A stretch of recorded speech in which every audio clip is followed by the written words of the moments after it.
Child support 800 on my shoes. So much water, got my diamonds on the cruise. $100 bills, I got the blues. Whoa, came in here with nothing, can I lose? Fuck the child support 800 on my shoes. So much water, got my diamonds on the cruise. Alright, cool. Looking good.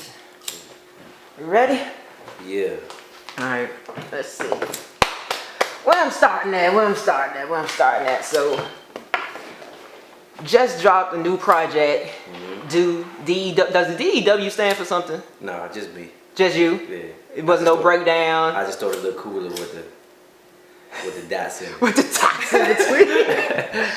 Alright, so one question that I have about the project is you made it only 8 tracks. So in the age when everybody's pumping out like, 16, 20, why did you make the project such a short project?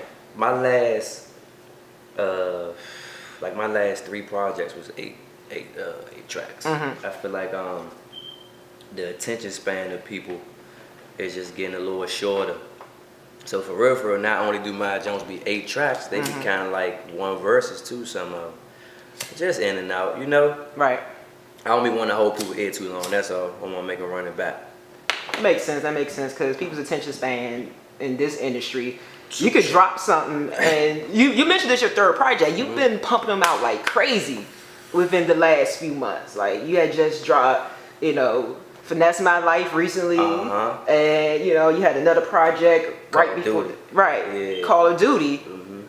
So why so quick back to back with dropping the projects instead of giving people a little bit more time? The Call of Duty joint, I just came back from Cali, so I felt like I had to drop something. I dropped that.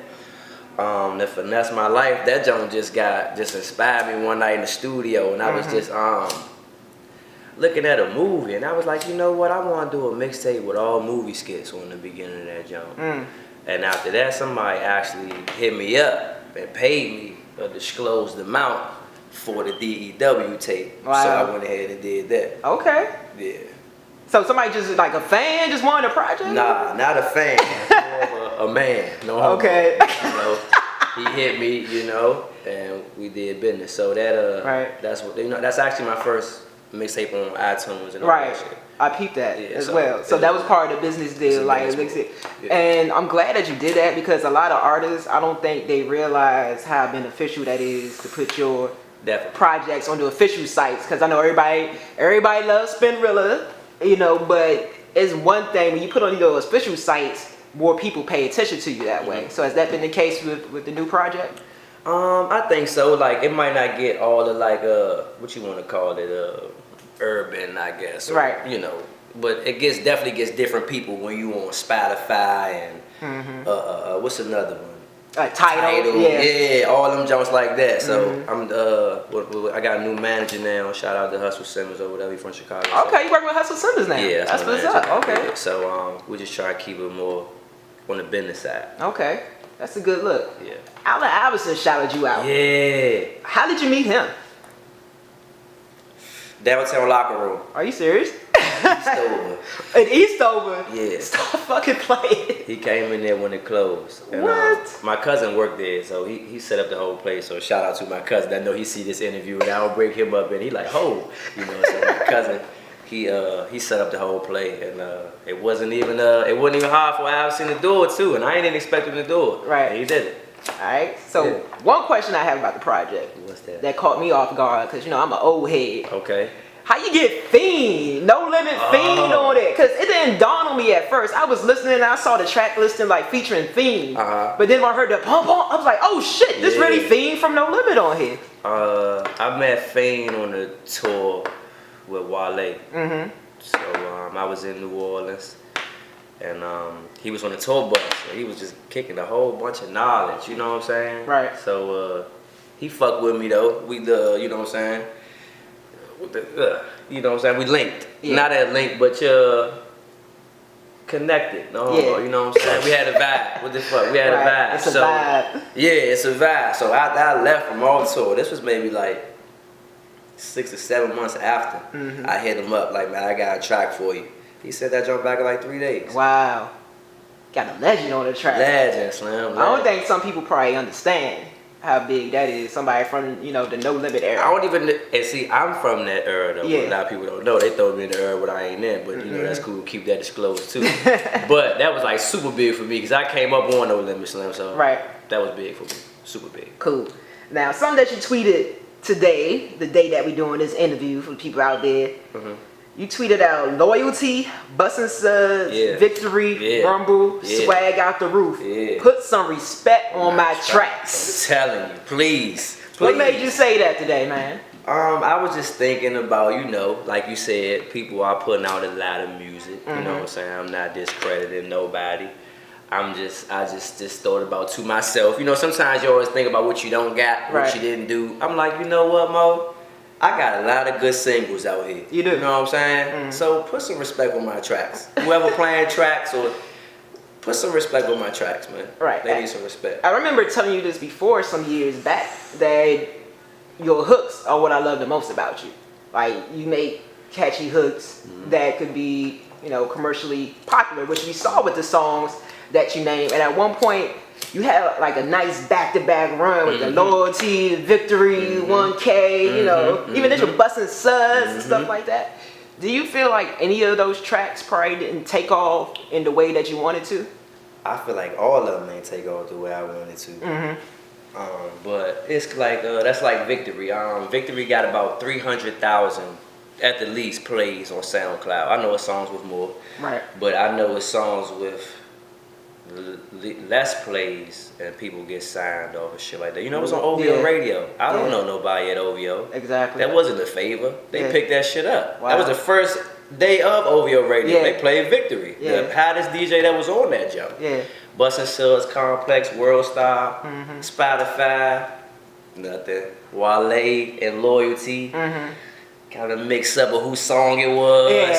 I mean, we can get into that because I remember you told me about that before. That do you wish you got more credit? I kind of wish I ain't put nobody on that jump. That's it. You know, I had a plan with it. I'm like, you know, me, Trill, and Wale, like we could tour with this jump. Right. It was a big song in the city. With this jump, it could have been a nice bag for everybody. I felt like I probably ate the least off that jump. You know what I'm saying? It's cool. Like I toured, but I was on a tour with Wale. Right.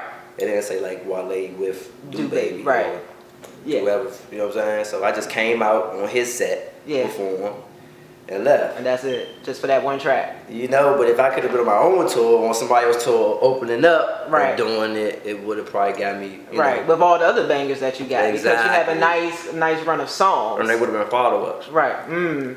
So is everything cool with that situation with EBM? Because I know at one point you were saying you was part of Every Blue Moon, but now it seems like that whole roster and situation has changed in the last few years. I'm not with Every Blue Moon. You know, okay. No bad blood, no problems, you know, no beef, but we just ended it. You know, we just ended.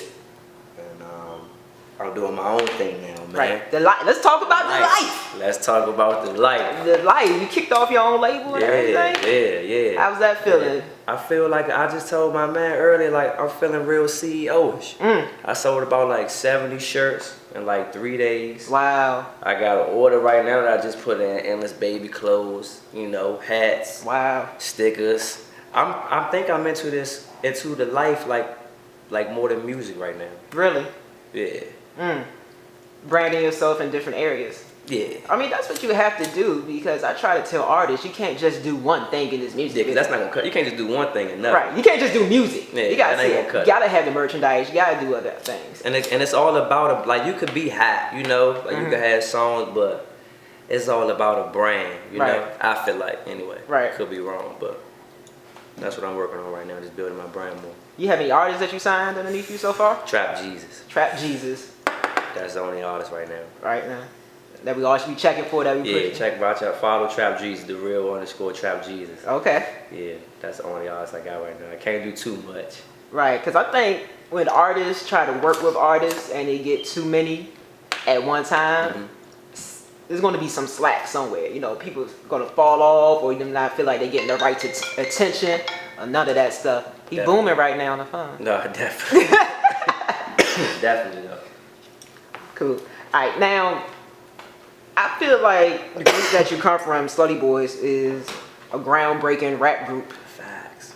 from this city, Facts. and that y'all influence a whole lot of people, All of them.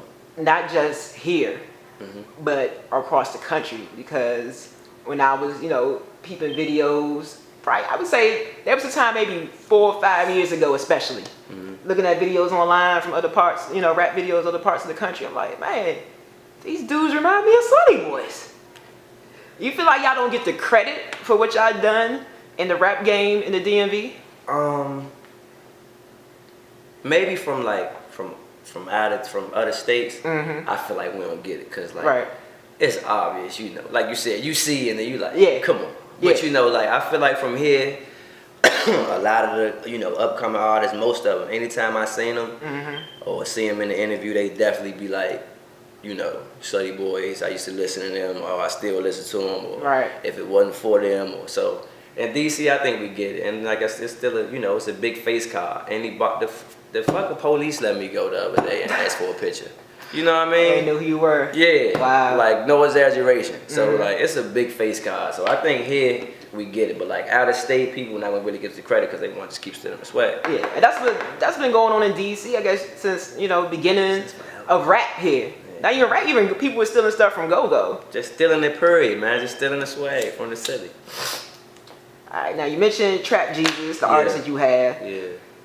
What other artists locally are you checking for? Especially since I would say maybe in the last 2 years, it's been a big boom. It's a lot more. When you say checking for, you mean like that, or that you listen to in your own, that you fuck with? I just Baby Ox just came out with a project. I checked that joint out. Lil Dude and they all in the same jump. So that little side right there, I listen to their projects when I drop it. To be completely honest, like right now, when anybody drop a project or I see like a video on my timeline, I check that shit out. Okay, show love. Yeah, to be completely honest, I check that shit out. Now I might not be going out and buying everybody's shit, but when I see that shit on the timeline, I check that shit out, retweet that shit or whatever. Try to show the support that people show me. Shout out to everybody that posted my album and mixtape and all that shit. Right, because it was all over the timeline, not just from your post, but I saw people genuinely messing with it. That's like, glad I was able to pull it up on Apple Music and check it out. That's big, that's big. And shout out to you, Heat, though, because you was for sure like one of the first, if not the first, giving me spins on the radio. No problem, man. Sure. All love, all love. Any advice for these kids out here that's coming up in the rap game? Because a lot done changed since, the first time we got introduced to you and the Slutty Boys. Be yourself. Just be yourself. Stay yourself. Stay yourself and get your business straight. Stay yourself and get your business straight.